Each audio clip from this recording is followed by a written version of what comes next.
Prince Harry's connection to his homeland has never felt more fragile or more final. In a move that has sent shockwaves through both royal circles and immigration analysts alike, King Charles has reportedly denied his youngest son any form of permanent residence in the United Kingdom. What appears on the surface as a matter of housing is, in truth, far more devastating. Because without a legal address in Britain, Harry's future as a UK citizen, and his entire post-royal identity, may be unraveling before his eyes. And in the shadows of this unraveling stands Meghan Markle.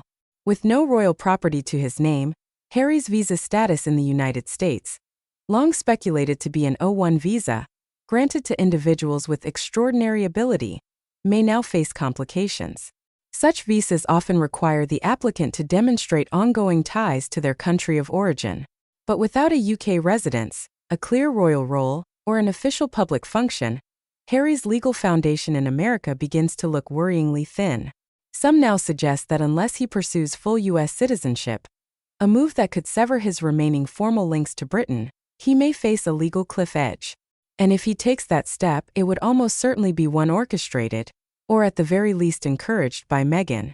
Insiders close to the royal household whisper that this is no accident. Ever since the couple stepped back from royal duties in 2020, Meghan has been the architect of a new life, one defined by geography, control, and distance. Distance from tradition, distance from accountability, and most of all, distance from Harry's family. Observers suggest her strategy is simple but effective. Isolate Harry from his British roots, from the monarchy that once gave him purpose and prestige, and anchor him fully in her world, her contacts, her country, her rules. Within this new reality, Meghan holds the cards. Not only does she dictate the narrative, but increasingly, she dictates Harry's options. And King Charles appears to have seen enough. His refusal to grant Harry a residence in the UK was more than just a personal rejection. It was a royal verdict, a line drawn in stone. It was the monarchy's way of declaring, you cannot attack the institution from afar and expect the privileges of its protection. The king's patience, stretched thin by years of interviews, memoirs, and Netflix confessions, has snapped. The door, it seems, is no longer ajar. It is closed and bolted. What remains is an increasingly trapped prince, caught between a father who won't bend and a wife who won't let go.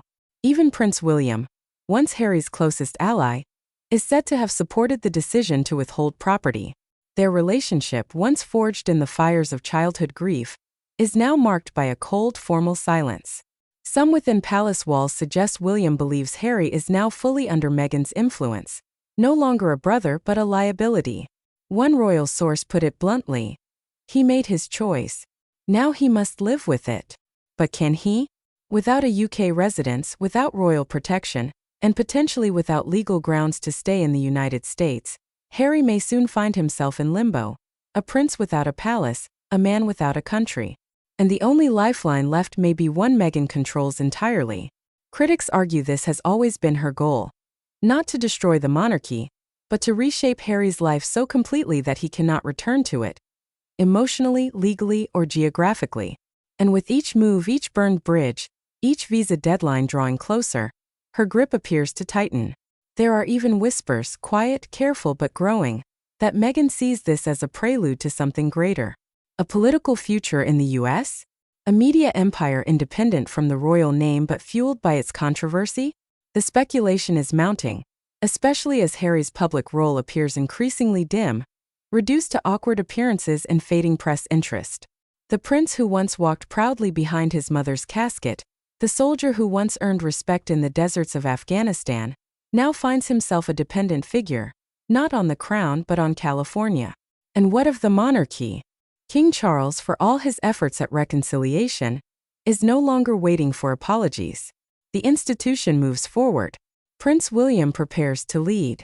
The Queen Consort consolidates support. And Harry, once destined for honor, now drifting without title, home, or anchor, is left watching the past close its doors one by one. Perhaps the most tragic irony is this. The very freedom Harry and Meghan claim to pursue may now feel like a prison of their own making. Freedom, yes, but from what? And at what cost? Because now the gates to Windsor are shut. The crown has turned its back. And Prince Harry, son of the king, may have nowhere left to go.